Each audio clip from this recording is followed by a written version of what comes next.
안녕하세요. 이번에 교육 목사로 오게 된 김미아 목사입니다. 오늘 수요예배 설교로 우리 성도님들과 온라인으로 만나게 돼서 주님의 이름으로 너무나 감사하고 또 이 시간 하나님의 말씀을 통해서 저희 모두에게 들려주시는 이 말씀을 통해서 힘을 얻게 되는 그런 귀한 시간이 되기를 주님의 이름으로 소망합니다. 오늘 말씀의 제목은요.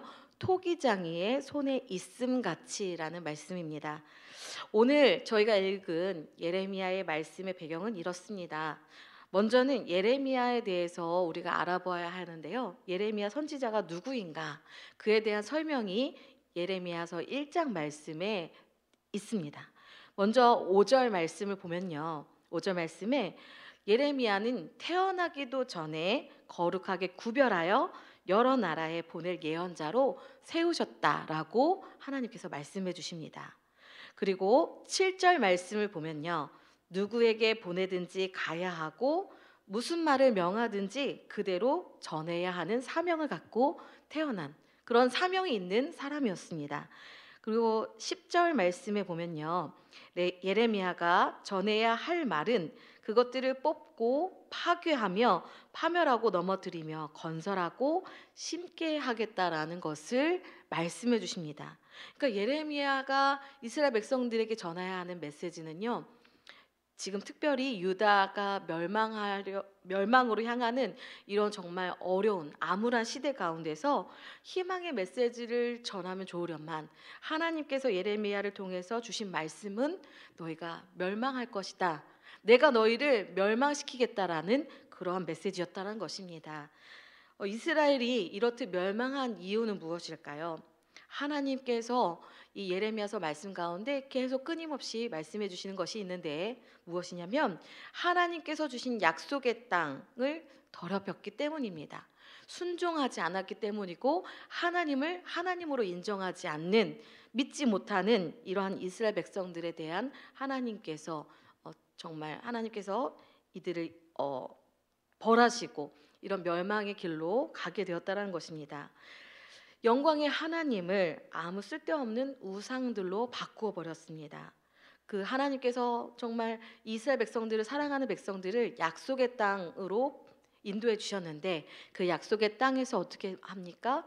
하나님이 아닌 다른 우상을 섬기는 이러한 모습들, 그리고 하나님을 하나님으로서 인정하지 않는, 그리고 하나님께서 계속적으로 그들을 꾸짖으시고 돌아오기를 원하셨지만 오히려 하나님께서 보내신 선지자들을 죽이고 그들이 하나님의 말씀대로 살지 않는 불순종을 일삼았기 때문입니다. 하나님께서는 예레미야를 통해서 이 백성들에게 메시지를 전해 주셨던 것입니다. 그러나 예레미야도 그들에게 하나님의 메시지를 전했을 때 사람들에 의해서 감옥에 가두게 되는 그러한 어려움을 겪게 되지요. 이런 상황 가운데서 예레미야 심정은 어떠했을까요? 예레미야서 말씀 가운데 보면요. 예레미야가 자기가 눈물로 정말 이 백성을 위해서 이 백성의 고난과 어려움을 바라보면서 자신이 정말 눈물을 흘릴 수만 있다면 자기의 모든 온몸이 물이 되어서 눈물을 마르지 않도록 흘러내렸을 수만 있다면 좋겠다라는 그런 내용의 말씀도 있습니다. 얼마나 마음이 괴로웠겠습니까?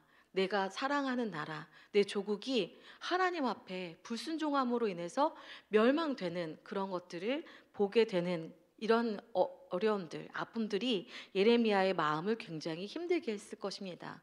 무엇보다도 정말 자신이 감옥에 갇히고 어려운 고난을 겪게 되는 것보다 더 힘든 것은 하나님께서 멸망하시겠다. 그리고 멸망 가운데서 계속적으로 고난 가운데 있는 이 상황 가운데서도 돌이키지 않는 정말 패역한 족속, 정말 말을 듣지 않는 이스라엘 백성들을 바라보면서 더 마음 아파했다라는 것입니다. 예레미야의 메시지는 이렇듯 멸망을 이야기하면서도 그러나 그 끝에서는 하나님께서 다른 메시지를 또한 더해 주십니다. 바벨론에서의 포로 생활에서 돌아오게 되고 하나님께서 구원과 희망의 메시지를 주십니다. 그것이 예레미야의 말씀의 가장 중요한 단어죠. 새 언약입니다. 새 언약을 주십니다. 모세의 율법을 지켜야 하는 옛 언약이 이제 예수 그리스도를 통해서 완성된 이 새 언약을 약속해 주시는 것이죠. 고린도전서 11장 25절 말씀 제가 읽겠습니다. 식후에 또한 그와 같이 잔을 가지시고 이르시되 이 잔은 내 피로 세운 새 언약이니 이것을 행하여 마실 때마다 나를 기념하라 하셨으니 아멘. 예수님께서 십자가에서 죽으심으로 말미암아 이루어진 새 언약은 율법이 아닌 예수님을 믿음으로 구원을 받을 수 있게 된 것입니다.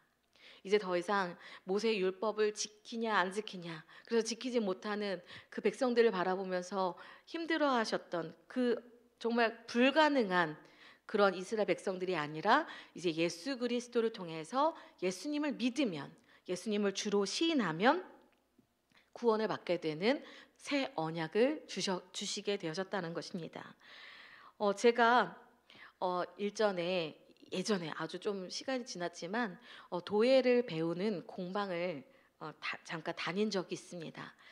처음 배우다 보니까요, 모든 게 서툴러서 이제 열심히 빚는다고 빚는데요, 잘 안 되더라고요. 그래서는 만들다 보니까 이상하게 되어 버렸어요. 제가 의도한 것과 상관없이 망치게 된 거죠. 그래서 이거 망쳤구나, 이거 아깝게 진흙을 버리게 됐네라고 생각했는데, 저를 가르쳐 주신 선생님께서 괜찮다고 말씀해 주시더라고요. 그리고는 선생님 손에 물을 묻혀서 조물조물 이렇게 만지시니까 새롭게 다시 만들 수 있는 진흙이 되더라는 것입니다. 근데 그 배움의 과정 가운데서 제가요, 오늘 이 말씀이 생각나서 제가 정말 부끄럽지만 눈물이 터져가지고 혼났어요. 하나님께서 우리를 이 예레미야 말씀 가운데 있는 이 토기장에 비유해 주셨던 이 말씀이 그저 이야기라고 생각이 들었고, 상상하는 것에 한계가 있었던 거죠. 직접 체험하고 제가 그릇을 만들다가 망쳐버리고 다시 물을 바르면서 새롭게 빚어지는 진흙을 보면서 하나님께서 주신 말씀이 이 말씀이구나라는 것을 정말 알게 되더라는 것입니다. 예레미야는요, 토기장의 집을 통해서 무엇을 보게 되었을까요? 토기장의 손에서 터진 진흙은요, 다시 이 토기장의 손에 있어 그것을 빚을 때 최고의 것이 되었다. 이것을 여러분 꼭 기억하셨으면 좋겠습니다. 오늘 말씀의 사실 핵심입니다. 토기장이의 손에서 그 진흙이 터져버렸지만 그 진흙을 다시 토기장의 손에 있을 때 그것은 최고의 것이 되더라는 것입니다. 그래서 문제는요, 진짜 문제는 그 진흙이 망가진 것에 있지 않다라는 것입니다. 진짜 문제는요, 우리의 미래를, 우리의 삶을 토기장의 손에 맡길 수 있느냐라는 것이 관건이라는 것입니다. 하나님은요, 우리 한 사람 한 사람에게 향하신 하나님의 계획이 있다라는 사실을 믿으시길 바랍니다. 그것이 어떤 계획인지 아는 것보다 더 중요한 것은 오늘 토기장이신 하나님의 손에 우리를 온전히 맡길 때 최고의 작품이 나올 수 있다라는 것을 믿는 것입니다. 이사야 64장 8절 말씀입니다. 그러나 여호와여, 이제 주는 우리 아버지시니이다. 우리는 진흙이요 주는 토기장이시니 우리는 다 주의 손으로 지으신 것이니이다. 아멘. 인생을 살면 살수록 이해할 수 없는 일들이 참 많습니다. 우리 성도님들은 더 잘 아시겠지만 우리가 주변에서 살다 보면요, 정말 신실하신데, 정말 하나님을 잘 믿고 열심히 헌신하시는 분들인데 그분들의 삶 가운데 안타까운 일들이 일어나는 것을 보게 됩니다. 그때 정말 우리의 마음 가운데서도 이런 생각이 들면 안 되지만 어떤 생각이 드십니까? 하나님이 정말 우리를 인도하고 계시는 걸까라는 의문이, 그런 생각이 마음에 이러한 불편한 생각들이 들게 된다는 것입니다. 우리가 이러한 억울한 일 하면 대표적으로 나오는 성경의 인물이 있지요. 누군지 아십니까? 네, 바로 욥입니다. 욥은 하나님께서 인정한, 사람이 인정한 것도 아니고요, 본인이 인정한 것도 아니고 하나님께서 인정하셨던 동방의 의인이었습니다. 그런 그에게 어떤 일이 찾아옵니까? 정말 말할 수 없는 고난이 오죠. 전 재산을 잃는 것도 이거 어려운 일이지만 자녀들이 죽음을 당합니다. 한날 한시에 다 죽임을 당해요. 그리고 자신에게도 이런 정말 끔찍한 병이 와서 기왓장으로 자신의 몸을 긁어야만 되는 그런 모든 상황들, 자기 아내는 저주하고 죽으라는 정말 그런 말도 안 되는 이야기들을 하는 그런 상황 가운데서 욥의 이러한 상황들은 우리의 상식으로는 정말 이해가 되지 않는 일이죠. 욥의 친구들도요, 욥을 찾아와서 이렇게밖에 얘기할 수 없습니다. 하나님께 회개하라. 너가 이렇게 된 일들을 보면서 너가 하나님께 빨리 회개해야 되는 것, 하나님께 회개해야 된다라고 이야기하는 것입니다. 그런 욥이 자신의 마음이 너무너무 답답해요. 처음에는 아니다라고 말하면서도 점점 자신의 그 마음 상황과 이런 것들이 답답해하면서 하나님께 항변합니다. 그때 하나님이 욥에게 말씀해 주시는데, 욥과 하나님과의 이런 대화 가운데서 욥은 깨닫게 되는 것이 있습니다. 무엇을 깨달았을까요? 그에게 일어나고 있는 이 모든 일들에 대해서 자신은 무지하다는 것입니다. 자신에게 이런 일들이 왜 일어나고 이런 상황들이 일어나는 것, 이런 일들이 일어난다라는 것에 대해서 자신은 알 수 없다라는 것입니다. 자신은 알 수 없어요. 그래서 어떠한 고백을 하는 거죠? 욥기 23장 10절 말씀입니다. 그러나 내가 가는 길을 그가 아시나니 그가 나를 단련하신 후에는 내가 순금같이 나오리라. 아멘. 내가 가는 길을요, 나는 모릅니다. 그러나 누가 아십니까? 그가 아시나니 나를 이 모든 어려움과 이 시련 가운데서 단련하신 후에는 내가 순금같이 나오리라라고 고백하게 되는 것입니다. 욥의 이런 고백이 이해가 되시고 믿어지십니까? 이런 고백을 할 수 있다라는 거 정말 욥이니까 가능한 이야기지 않을까 싶은 마음도 듭니다. 우리의 삶에 나 자신에게 또는 내 주변에 있는 누군가가, 내 가족이 어려운 일을 당할 때 정말 그 착한 사람이 어떻게 이런 일들이 일어날 수 있을까라는 생각이 들 때에도 우리는 사실 이 모든 일들에 대해서 이해할 수도 알 수도 없습니다. 그러나 우리가 이때 해야 하는 것은 그분의 손에 나를 맡겨 드리는 것입니다. 그가 아시나니, 나의 가는 길을 그가 아시나니, 그래서 이 단련하는 이 모든 과정 가운데를 견뎌내는 것입니다. 오스왈드 샌더스의 모든 인생은 하나님의 계획이다라는 책이 있습니다. 모든 인생이요, 하나님의 계획이다. 그 책 가운데에서 하나님의 인도하심에 대해서 우리가 오해하는 것 9가지를 설명하고 있습니다. 그 내용들은 이런 내용들입니다. 내 의지를 포기하고 하나님께 모든 것을 맡기면 내가 원하지 않는 힘든 일을 나에게 강요하실 것 같은 그런 생각들이 드는 것. 이것이 오해라는 거죠. 물론 그럴 때도 있지만요. 하나님은요, 선하신 분이시기 때문에 우리에게 가장 좋은 것을 주십니다. 아멘. 그 다음에 두 번째는요, 비합리적인 일들을 하도록 우리에게 요구하신다라는 오해입니다. 하나님께서는요, 이 모든 만물을 창조하신, 그리고 합리적인 사고를 할 수 있는 인간을 만드신 하나님께서 비합리적인 일을 강요하실 수가 없죠. 이거는 불가능한 일입니다. 다만 우리가 어떻다라는 거예요? 그분의 생각의 깊이와 넓이를 우리가 이해할 수 없고 알 수 없기에 우리가 이건 비합리적인 일 같아라고 생각하게 된다라는 것입니다. 그러나요, 우리가 기억해야 하는 것은 하나님은 그 누구보다도 우리에게 가장 합리적이고 가장 좋은 것을 주시는 분이시라는 것입니다. 세 번째로는 우리가 바라는 일이 있어요. 근데 그 바라는 일을 하나님께서 방해하실 것 같다라는 오해입니다. 하나님은요, 우리가 소망하는 것을 방해하실 분이 아닙니다. 오히려 어떤 분이십니까? 시편 37편 4절 5절 말씀입니다. 또 여호와를 기뻐하라. 그가 내 마음의 소원을 내게 이루어 주시리로다. 내 길을 여호와께 맡기라. 그를 의지하면 그가 이루시고. 아멘. 오늘 말씀에서요, 오히려 우리가 갖고 있는 소망에 대해서, 소원에 대해서 여호와께서 우리를 그 일들을 이루어 주시겠다라고 말씀해 주신다는 것입니다. 우리에게는 기뻐하는 일만 있는 거죠. 하나님께서 우리가 하나님에 대해 오해하는 것 네 번째입니다. 하나님의 뜻을 간과하여 잘못된 선택을 하면 영원히 차선의 인생만을 살게 될 것 같다라는 오해입니다. 이 오해에 대하여서 오늘 본문은 가장 명확하게 답을 해주고 계시죠. 토기장이가 빚고 있던 그릇이 터져버렸어요. 근데 그것을 토기장이는 버리지 않고 다시 그릇을 만듭니다. 우리가 잘못된 선택을 해서 우리의 인생이 망가져버린 질그릇과 같은, 깨져버린 질그릇과 같은 그러한 상황이 되어 있다 할지라도 토기장이는 어떻게 합니까? 그것을 버리지 않습니다. 어떻게 해요? 다시 빚으신다라는 것입니다. 차선으로 만드시는 것 정도가 아니라요. 어떻게 해요? 최상의 용도로 쓸 것을 만들어 주신다라는 것입니다.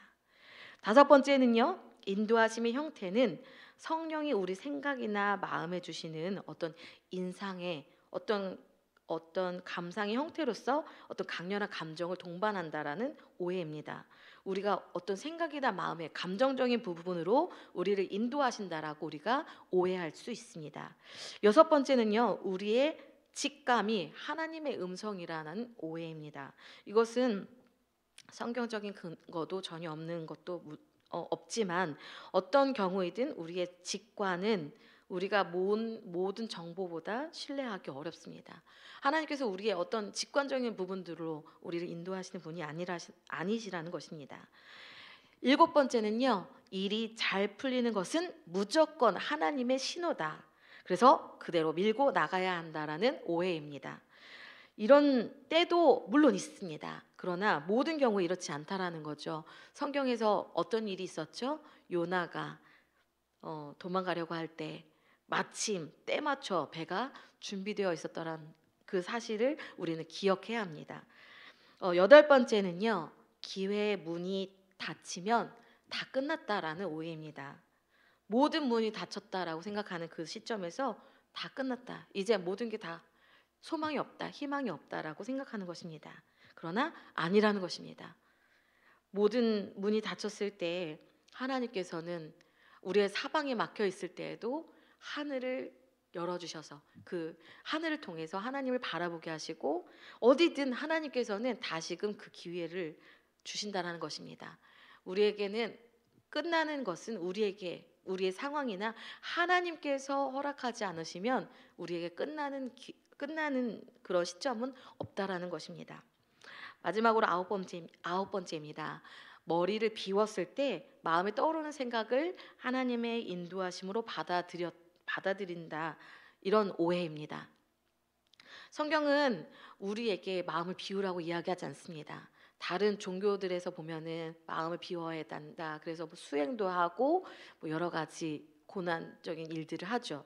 그러나 성경은요, 우리에게 비우라고 말씀하지 아니하시고 우리를 무엇으로 채우냐라고 말씀하시면은 하나님께서 모든 신령한 지혜와 총명에 하나님의 뜻을 아는 것으로 우리를 채우시라고 말씀해 주십니다. 우리는 비우는 것이 아니라 하나님의 말씀과 하나님의 그 계획하심과 의도를 아는 것, 그것에 우리의 초점을 맞추고 그것으로 우리의 마음을 채워야 하는 것입니다. 하나님께서 우리를 향한 계획을 가지고 계신다라는 것, 그것을 마치 결정된 미래가 있다. 그래서 우리가 결정된 대로 살아야 하는 어떤 인형과 그런 로봇 같은 삶을 살아야 된다라고 이해하시면 안 됩니다. 하나님께서는 우리를 하나님의 형상을 따라 만드셨을 뿐 아니라 우리에게 모든 것을 결정하고 선택할 수 있도록 우리를 만들어 주셨습니다. 그래서 우리는 어떻게 해야 한다고요? 그래서 우리는 결정하고 선택할 수 있는 능력이 있지만 우리를 하나님의 계획 가운데 살아가도록 우리를 결단하고 내어 드려야 하는 것입니다. 우리에게는 능력이 있지만 우리에게 있는 이 능력을 하나님께 내어 드리는 것이죠. 그 선택과 결정을 하나님의 손에 올려 드리는 것입니다. 그때 우리는요, 끝나지 않을 뿐 아니라 가장 최고의 것을 얻게 되는 것입니다. 오늘 본문 말씀 4절의 말씀의 가운데 보면요, 어떻게 되어 있냐면 자기 의견에 좋은 대로라고 되어 있습니다. 여기서 자기 의견에 좋은 대로라는 이 말씀을 NIV 영어 성경으로 보면요. 뭐라고 되어 있냐면 best to him. 그라고 하는 그는 바로 토기장인데요. 그 토기장이에게 가장 좋은 의견대로 그 그릇을 다시 빚으시는데 어떠한 상태입니까? 가장 최상급인 베스트로 표현하고 있다라는 것입니다. 가장 좋은 것, 그 토기장의 의견에 가장 좋은 의견으로 우리를 새롭게 빚으신다라는 것입니다. 우리의 최상이 아니고요. 그 어떤 누군가의 사람에 의한 최선이 아니고 하나님의 의견의 베스트입니다. 그 하나님께서는 어떤 분이십니까? 모든 만물을 창조해 주시고요. 그 최고의 작품을 만드시는 아티스트죠. 최상의 것을 만들어내실 수 있는 분입니다. 전지전능하신 분입니다. 그 하나님께서 최상이라고 말씀하시는 베스트는 우리가 가늠할 수도 없고 우리의 힘으로는 할 수 없는 일입니다. 하나님께서 내가 망가진 것 같고 깨어진 것 같은 우리의 상황 가운데서 토기장이 되신 하나님께서 다시 빚으시면 베스트가 된다라는 것입니다. 가장 좋은 의견, 그분의 의견을 따라 우리를 만드실 때 하나님께서 우리의 망가진 인생 같은 우리의 삶을 회복시켜 주실 뿐만 아니라 최고의 것으로 인도하신 하나님이신 것을 오늘 이 시간 다시 한번 믿으시고 하나님 앞에 고백하는 이 시간 되기를 소망합니다. 우리가 우리의 생각대로 끝난 것 같을 때 여전히 하나님의 손에 우리에 들려져 있음에 우리의 끝난 것이 아니다라는 것을 기억하시기 바랍니다. 오늘 말씀 예레미야 말씀이 바로 우리의 이런 인생의 어떤 정말 망가진 것과 같은 그 정도의 삶이 아니라요. 지금 이스라엘의 이 나라의 상황은요. 정말 완전히 이스라엘이라는 나라가 사라질지도 모르는 그러한 위기와 정말 어려운 가운데 놓여져 있는 상황입니다. 그러한 상황, 그리고 여전히 끊임없이 범죄하는 이스라엘 백성들. 이런 이스라엘 백성들의 캄캄하고 답답한 상황 가운데서 그 어떤 것으로도 해결할 수 없는 이런 상황 가운데서 결국은 누가 결정하십니까? 하나님께서 결정해 주셔서 어떻게 하신다고요? 제가 처음에 말씀드렸던 새 언약. 예레미야서 하면은 가장 중요한 말씀이에요. 새 언약. 누구를 통해서요? 예수 그리스도께서 자신을 내어주시고 자신의 피값으로 우리를 새 언약 가운데 우리를 새롭게 해주셨다라는 것입니다. 그 새 언약은 우리의 율법의 완성으로 우리의 부족했던 연약한 부분들을 완전하게 구원받을 수 있는 상황과 베스트, 가장 좋은 것으로 우리에게 이 상황들을 만들어 주셨다라는 것입니다. 하나님께서 우리를 사랑하심은 우리의 행동이나 말이나 어떤 자격이나 어떤 외모나 지식에 있지 않습니다. 로마서 5장 8절 말씀입니다. 우리가 아직 죄인 되었을 때 그리스도께서 우리를 위하여 죽으심으로 하나님께서 우리에 대한 자기의 사랑을 확증하셨느니라. 아멘. 오늘 말씀에 이 저희가 방금 읽었던 로마서 5장 8절 말씀을 보면요. 우리가 아직 죄인 상태에 있음에도 불구하고 우리를 향한 자기의 사랑을 확증해 보여주시기 위해서 예수님께서 죽으셨다라고 말씀하고 계십니다. 제가 언젠가 책에서 읽었던 예화인데 어떤 부부가 있었는데요. 부부가 굉장히 희귀한 혈액을 갖고 있는 분들이어서 이 세상 나라에서 그분들을 따로 관리를 하고 있나 봅니다. 어쨌든 예화인데 잘은 모르겠어요. 근데 그런 특별한 그런 희귀한 혈액형을 갖고 있는 분들이어서 필요할 때는 이분들에게 연락을 해가지고 혈액을 공급받을 수 있는지 이렇게 묻는다고 합니다. 그래서 아내가 자신의 몸이 어렵고 또 힘든 상황 가운데서 헌혈을 해주겠다라고 해서 어렵게 헌혈을 했고 그 헌혈을 한 것 때문에 이 아내 되시는 분이 굉장히 힘든 그런 시간들을 보내게 되셨던 거예요. 그래서 이 남편 되시는 분이 도대체 내 아내가 정말 이렇게 희생하면서까지 헌신하면서까지 누구를 위해서 이렇게 헌혈을 해줬을까 궁금하잖아요. 그래서 그 궁금해서 그 누구에게 헌혈을 해줬을까 찾아봤나 봐요. 조사를 해봤나 봐요. 그랬더니 나중에 알고 보니까 그 헌혈을 해줬던 사람이 누구였냐 하면은 그 부모님이 돌아가시고 유산을 서로 상속하는 과정 가운데서 이 형제 간의 다툼이 일어나면서 결국은 정말 유혈 사태가 일어난 거죠. 그래가지고 피를 많이 흘린 그 한 사람이 마침 그 희귀 혈액을 갖고 있는 분이어가지고 공급자를 찾고 있는 과정에서 이 오늘 아내 되는 분에게 연락을 하게 되셨던 겁니다. 알고 보니까요, 정말 그 재산 싸움 때문에 다치게 되었고 그 피를 공급해 주기 위해서 내 아내가 목숨 걸고 그 혈액을 주었다라는 것을 이 남편이 알게 된 것이죠. 그 남편은 어떻게 했습니까? 너무너무 화가 나고 속상했더라는 것입니다. 내 아내가 이렇게 목숨 걸면서까지 헌혈을 해서 주었던 사람이 고작 저런 사람이었던 거야 라는 것 때문에 너무 분노가 치밀었던 것이죠. 여러분, 하나님은요, 우리 애가 지금 어떤 상태에서 우리를 사랑해 주셨다라고 말씀해 주십니까? 우리가 아직 죄인 되었을 때, 우리의 상황이 나아진 게 아니고요, 여전히 패역한 족속이고 여전히 죄인입니다. 죽어 마땅한 죄인의 상태임에도 불구하고요, 예수님께서는 우리를 우리를 사랑하시는 것을 확증해 주시기 위해서 죽으셨다라고 말씀해 주십니다. 죄인을 살리기 위해 죽기까지 사랑하신 예수님이시라면, 그분이 토기장이시라면 망가진 그릇을 그냥 두시겠습니까? 눈물을 흘리며 슬픔 가운데 있는 예레미야에게 이 토기장의 집으로 인도하신 하나님께서는 무엇을 말씀하고 계신 걸까요? 오늘 6절 말씀 같이 한번 읽어보시겠습니다. 여호와의 말씀이니라. 이스라엘 족속아, 이 토기장이가 하는 것 같이 내가 능히 너희에게 행하지 못하겠느냐. 이스라엘 족속아, 진흙이 토기장의 손에 있음 같이 너희가 내 손에 있느니라. 아멘. 오늘 말씀은 진흙이 토기장의 손에 있음 같이, 그리고 너희가 내 손에 있느니라 라고 말씀하십니다. 예레미야는 절망했지만 그 이스라엘 족속이 여전히 하나님의 손에 있고 그 손 안에서 새롭게 최선의 것으로 다시 빚어지는 그 일들을 보게 되면서 희망을 갖게 되었다라는 것입니다.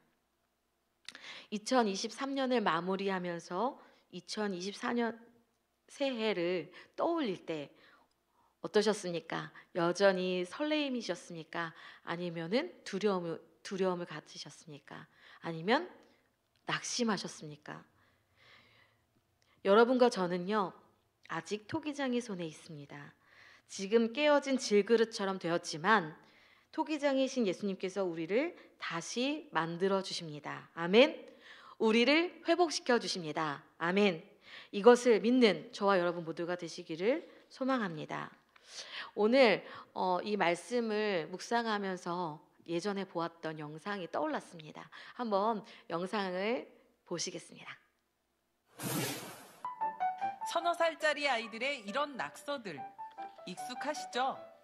하지만 이 평범한 낙서가 이렇게 변할 수도 있습니다.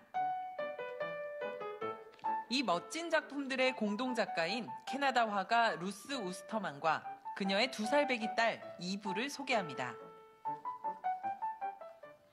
Hello, EBS TV News viewers. My name is Ruth Osterman, and this is Eve. She's my 2.5-year-old daughter, and we have recently begun collaborating with each other with our art.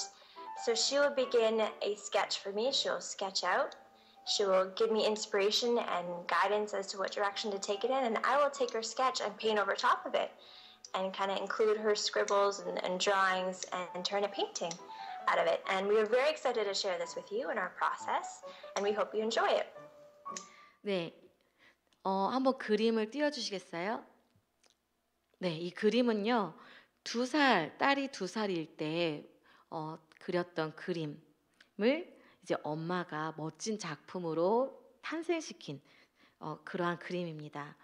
사람들 눈에는 그저 낙서로 보이는 딸의 그림이 엄마의 손길이 지나자 작품이 되었습니다.